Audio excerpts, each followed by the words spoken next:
ठीक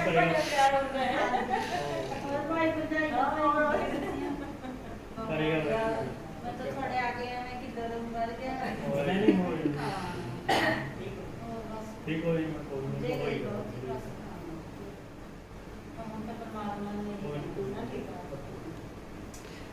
जे मैं ठीक हो ता ही पता लैन आए ने सारे जे ठीक हो।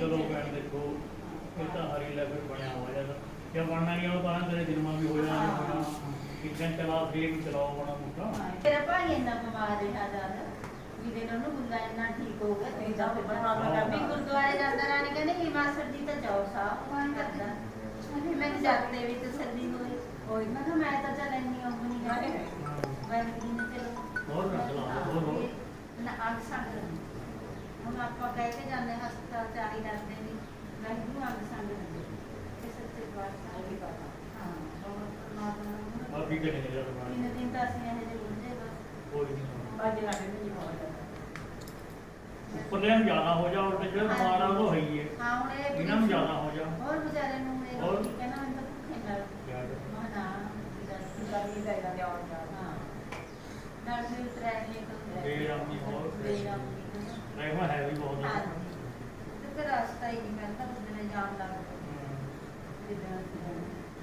तो ठीक होना चाहिए और चलो फिर मतलब सब कुछ भूल जा के चला भूल जा बंदा सब कुछ भूल जा ठीक हो जाना बाकी होर मैंने का शरीर का कोई बात क्या हो बच्चा भी इतना कभी ठीक है नहीं तो फिर खाना इंजन तरह खराब हो जाए फिर माड़ा कुछ टाइम लगा ये दुख आवाज है फिर यहाँ फिर खाना तेरे की चाल है आवा घोड़े की चाल जो बाणी भी कहा है ना भी आवा दे घोड़े की चाल है घोड़े की तरह भजिया फिर जहाज हौला होना की चाल शरीर फिर बंदा थोड़ी परवाह कर जो देखो जेडे बड़े कोई मंगी होए उन्होंने भी आया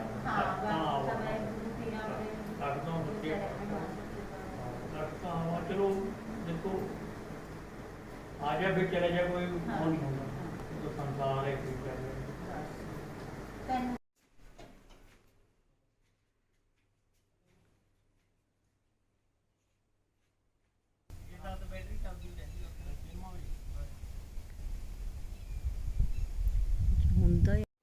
सत श्री अकाल जी और जी किवें हो तुसीं सारे।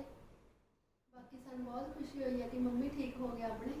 चलो दुख सुख तो बने हुए जी बीमारी ठमारी अपना हुण इलाज कराना चाहिए आपां इलाज करा रहे हैं तो मम्मी ठीक हो रहे हैं तो सानूं भी बहुत ज़्यादा मतलब चंगा लग रहा है। कई दिन का तो कुछ चंगा जिहा नहीं सी लग रहा तो हुण आह मडियाणे तो मम्मी दे भरा आके गए ने अपना मम्मी दे भाई भतीजा भरजाई सारे मम्मी नूं मिलण आए ने पता लैके गए ने जी कहने छे छेती ठीक हो जाओ फिर छे छेती गेड़ा लावांगे।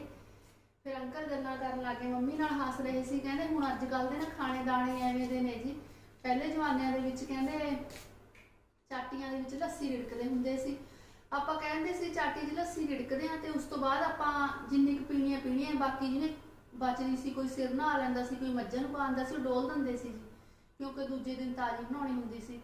ਹੁਣ ਆਪਾਂ ਚੀਜ਼ ਤਾਂ ਉਨੀ ਕਿ ਫਰੈਸ਼ ਬਣਾਉਣੇ ਆ ਤਾਜ਼ੀ ਜੀ ਪਰ ਉਹ ਗੱਲ ਨਹੀਂ ਹੈਗੀ ਕਿਉਂਕਿ ਨਾ ਜੀ ਪਹਿਲਾਂ ਆਪਣਾ ਜਦੋਂ ਖੇਤੀ ਕਰਦੇ ਸੀਗੇ ਰੇਹ ਸਪਰੇਅ ਵਗੈਰਾ ਦਵਾਈਆਂ ਨਹੀਂ ਸੀ ਹੁੰਦੀਆਂ ਹੁਣ ਉਨੀ ਜ਼ਿਆਦਾ ਆਪਾਂ ਦਵਾਈਆਂ ਜਿੰਨੀਆਂ ਵਰਤਦੇ ਆ ਉਨੀ ਆਪਾਂ ਮਰੀਜ਼ ਹੁੰਦੇ ਜਾਂਦੇ ਆ ਤੇ ਡਾਕਟਰਾਂ ਦੇ ਘਰ ਭਰ ਰਹੇ ਆ ਤੇ ਫਿਰ ਅੱਗੇ ਵੀ ਜੀ ਫਿਰ ਡਾਕਟਰ ਸਾਹਿਬ ਵੀ मतलब दवाई ਜਿਹੜੇ ਦਿੰਦੇ ਨੇ ਉਹਨਾਂ ਦਾ ਵੀ ਠੀਕ ਹੋਣਾ ਚਾਹੀਦਾ ਜੀ। ਦਵਾਈ ਆਪਾਂ ਨੂੰ ਲੱਗਣੀ ਚਾਹੀਦੀ ਹੈ ਜਾਂ ਫਿਰ ਘਪਲਾ ਵਗੈਰਾ ਨਹੀਂ ਹੋਣਾ ਚਾਹੀਦਾ ਜੀ ਤਾਂ ਹੀ ਚੱਲ ਰਿਹਾ ਹੈ।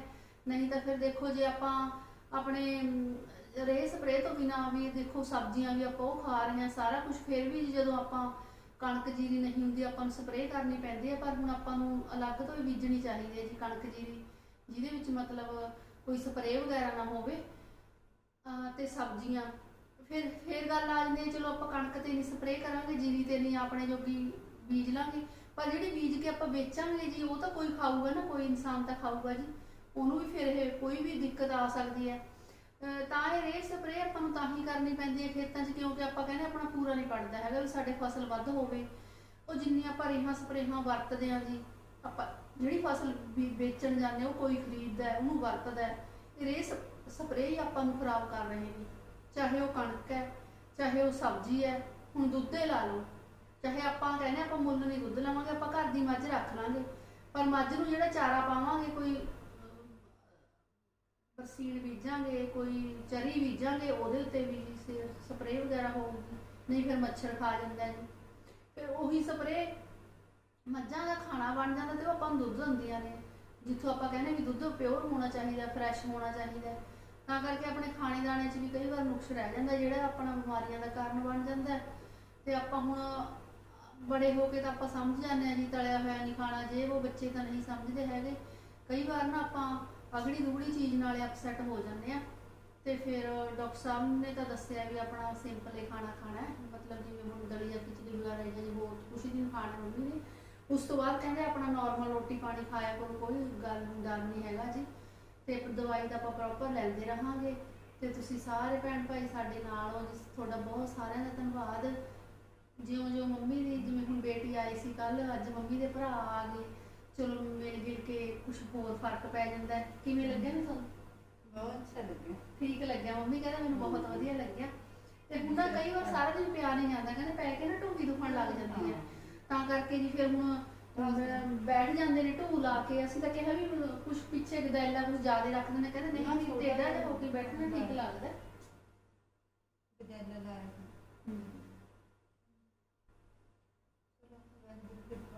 ਹਾਂਜੀ ਹਾਂ, ਚਲੋ ਮਹਾਰਾਜ ਆਪਣਾ ਗੁਰਦੁਆਰਾ ਸਾਹਿਬ ਮੱਥਾ ਟਿਕਾਉਂਦੇ ਰਹਿਣ। ਅਸੀਂ ਤਾਂ ਨੋਰਮਲ ਲਾਈਫ 'ਚ ਠੀਕ ਹਾਂ ਜੀ। ਸਾਨੂੰ ਤਾਂ ਇਹ ਡਾਕਟਰਾਂ ਕੋਲ ਜਾਣਾ, ਦਵਾਈਆਂ ਜਾਂ ਖਾਣੀਆਂ, ਚਲੋ ਕਿਸੇ ਨੂੰ ਨਹੀਂ ਚੰਗੀਆਂ ਲੱਗਦੀਆਂ, ਇੱਕ ਮਜਬੂਰੀ ਨੂੰ ਖਾਣੀਆਂ ਪੈਂਦੀਆਂ ਨੇ ਦਵਾਈਆਂ ਦੁਈਆਂ। ਤਾਂ ਨਹੀਂ ਚੰਗਾ ਭਲਾ ਆਰਾਮ ਨਾਲ ਆਪਣਾ ਕੰਮ ਕਾਰ ਕਰਨਾ, ਆਪਣਾ ਉੱਥੇ ਬਹਿ ਕੇ ਕੋਈ ਕੰਮ ਕਰ ਲੈਣਾ, ਵੀਡੀਓ ਬਣਾ ਲੈਣੀ, ਫਿਰ ਆਪਣਾ ਸ਼ਾਮ ਨੂੰ ਪਾਠ ਪੂਜਾ ਕਰ ਲੈਣੀ। ਚਲੋ ਇਹ ਦਿਨ ਲੰਘ ਜਾਂਦਾ ਸੀਗਾ।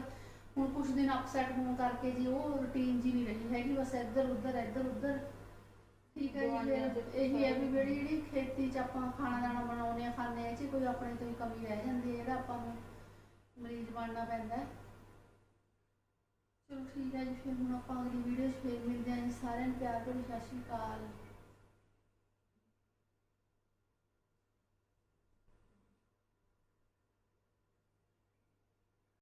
ਹੁਣ ਆਪਾਂ ਆ ਗਏ ਜੀ ਕਿਚਨ 'ਚ ਆਪਣੇ ਕਾਫੀ ਕੰਮ ਫੈਲਿਆ ਹੋਇਆ ਤੇ ਇਹਨੂੰ ਸਮੇਟਦੇ ਆਂ ਜੀ ਹੁਣ ਸਾਰਾ। ਤੇ ਫਿਰ ਭਾਂਡੇ ਭੁੰਡੇ ਧੋ ਕੇ ਫਿਰ ਹੋਰ ਦੇਖਦੇ ਆਂ ਜੀ ਸਬਜ਼ੀ ਭਾਜੀ ਕੀ ਬਣੂਗੀ। ਇੱਧਰ ਆਪਾਂ ਨੇ ਬਿਲਕੁਲ ਦਾਲ ਦਾ ਪਤਲਾ ਜਿਹਾ ਤਰੀ ਜੀ ਬਣਾਈ ਹੋਈ ਹੈ ਜੀ, ਜਿਹ 'ਚ ਬਿਲਕੁਲ ਹਲਕਾ ਨਮਕ ਪਾਇਆ ਹੋਇਆ।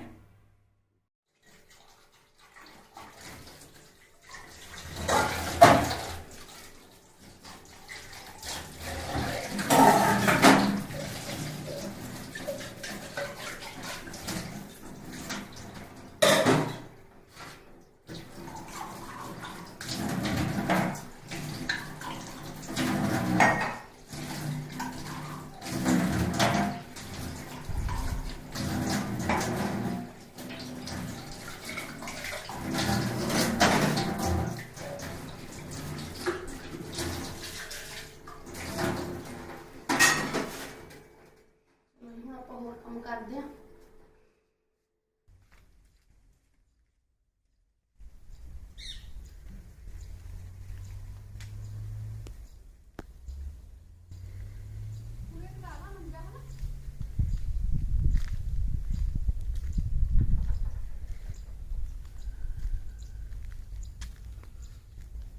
ਬਾਹਰ ਨਾ ਸ਼ਾਮ ਜੀ ਦਾ ਟਾਈਮ ਹੈ ਜੀ, ਹੁਣ ਮਤਲਬ 4 ਵਜੇ ਤੋਂ ਬਾਅਦ ਦਾ 4:30 ਵਜੇ ਦਾ 5 ਵਜੇ ਨਾ ਉਰੇ ਹਵਾ ਚੱਲਣ ਲੱਗ ਜਾਂਦੀ ਠੰਡੀ ਠੰਡੀ। ਆਪਣੀ ਜੀਰੀ ਦੇਖੋ ਨਿਸਰਨ ਲੱਗ ਗਈ ਹੈ। ਆ ਦੇਖੋ ਤੁਲਸੀ ਖੜੀ ਹੈ ਤੇ 2 ਪੱਤੇ ਆਰਾਮ ਨਾਲ ਚੱਪ ਲਓ, ਠੀਕ ਰਹਿੰਦੇ ਨੇ। ਤੇ ਉਰੇ ਇੱਕ ਮੰਜਾ ਡਾ ਕੇ ਨਾ ਇੱਥੇ ਕਢਾ ਲੈਂਦੇ ਆ ਜੀ ਪੱਤੇ ਜੇ ਇਕੱਠੇ ਕਰਕੇ। ਅੱਜ ਤਾਂ ਪੱਤੇ ਜੇ ਇਕੱਠੇ ਹੋਈ ਨਹੀਂ, ਸਾਤੋਂ ਟਾਈਮ ਜੇ ਨਹੀਂ ਲੱਗਿਆ ਹੈਗਾ, ਬਸ ਜੀਰੀ ਨਿਸਰਨ ਲੱਗ ਗਈ। ਫਿਰ ਇਹੋ ਜਿਹੇ ਵੇਲੇ ਤੋਂ ਨਾ 2 ਘੰਟੇ ਇੱਥੇ ਬੈਠ ਜਾਂਦੇ ਹੁੰਦੇ ਆ। ਅੱਗੇ ਤਾਂ ਮੰਮੀ ਬਾਹਰ ਉੱਥੇ ਨਿਕਲ ਜਾਂਦੇ ਸੀ, ਅੱਜ ਨਹੀਂ ਨਿਕਲੇ ਹੈਗੇ। ਉਰੇ ਦੇਖੋ ਕਿੰਨੀ ਸੋਹਣੀ ਨਾ ਤਾਜ਼ੀ ਹਵਾ ਲੱਗ ਰਹੀ ਹੈ, ਦਰਖਤ ਮਿਲ ਗਏ, ਤਾਂ ਕਰਕੇ ਆਹ ਜਿਹੜੀ ਛਾਂ ਹੈ ਗਾੜੀ ਹੋ ਗਈ ਆ। ਹੁਣ ਆਪਾਂ ਉਰੇ ਮੰਜਾ ਡਾ ਕੇ ਬੈਠਦੇ ਆ। ਪਹਿਲਾਂ ਮੈਂ ਕੱਪੜੇ ਧੋਤੇ ਸੀਗੇ, ਉਤਾਰ ਕੇ ਰੱਖਿਆ, ਉਹ ਬਿਲਕੁਲ ਸੁੱਕ ਗਏ ਨੇ।